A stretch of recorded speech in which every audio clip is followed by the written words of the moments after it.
2 വർഷത്തിൽ ഒരിക്കൽ നടക്കുന്ന ഈ കൊച്ചി മുസിരീസ് ബിനാലെ കാണുവാനായിട്ട് ലോകത്തിൻ്റെ നാനാഭാഗത്തു നിന്നും പതിനായിരക്കണക്കിന് ആളുകളാണ് വന്നുകൊണ്ടിരിക്കുന്നത്.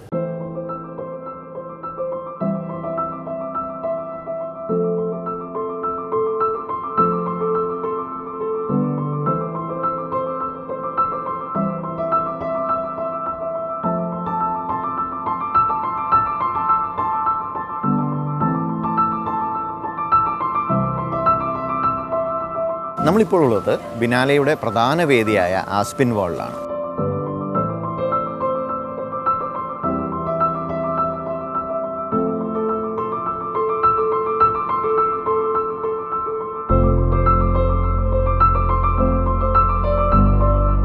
So this is an installation by a young Bangladeshi artist called Marzia Farhana, and this is also a Kerala specific installation.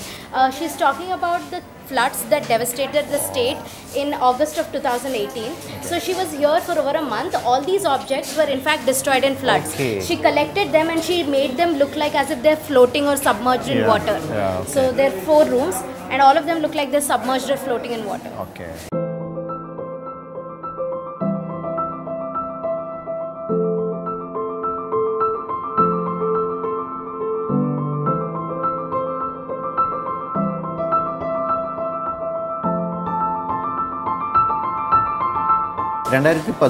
കേരളത്തിലുണ്ടായ ആ വലിയ പ്രളയം, ആ പ്രളയത്തെ പ്രതിനിധാനം ചെയ്യുന്ന ഒരു ഇൻസ്റ്റലേഷനാണിത്.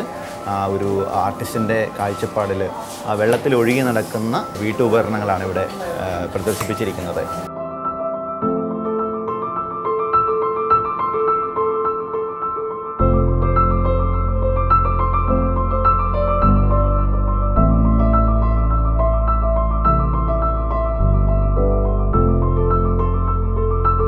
ഈ ഒരു ഇൻസ്റ്റലേഷൻ്റെ പ്രത്യേകത എന്ന് പറയുന്നത്, ഇവിടെ പ്രദർശിപ്പിച്ചിരിക്കുന്ന ഈ വസ്തുക്കൾ ഇതെല്ലാം നമ്മുടെ വെള്ളപ്പൊക്കത്തിൽ നശിച്ച ആ വസ്തുക്കളാണ്. അവിടെ നിന്ന് കളക്ട് ചെയ്തതാണ്, ആ പ്രളയ കേന്ദ്രങ്ങളിൽ നിന്ന് കളക്ട് ചെയ്ത വസ്തുക്കളാണ് ഇവിടെ ഈ പ്രദർശനത്തിൽ ഉൾപ്പെടുത്തിയിരിക്കുന്നത്.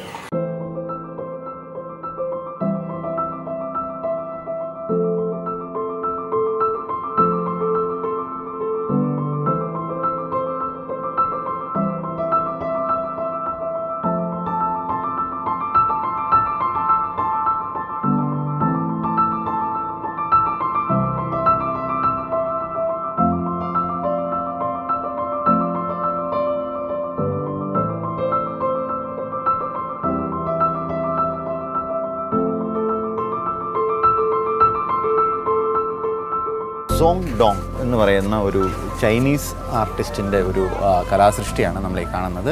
ഗ്ലാസ് കൊണ്ടൊരു മതിൽ തീർത്തിരിക്കുകയാണ് ഇവിടെ.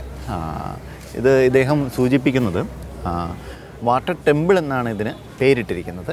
അതുപോലെ തന്നെ ശൂന്യതയിൽ നിന്ന് നമുക്ക് എന്തെങ്കിലുമൊക്കെ ഉണ്ടാക്കാം എന്നുള്ളതിൻ്റെ ഒരു മാതൃകയാണ് നമുക്കിവിടെ കാണാൻ സാധിക്കുന്നത്. വെള്ളവും ബ്രഷും ഉപയോഗിച്ച് വെറും ഒരു ഗ്ലാസ്സിൽ ചിത്രം വരയ്ക്കുമ്പോൾ ഉണ്ടാകുന്ന കലാസൃഷ്ടികളാണ് നമുക്ക് ഈ വാളിൽ കാണുന്നത്.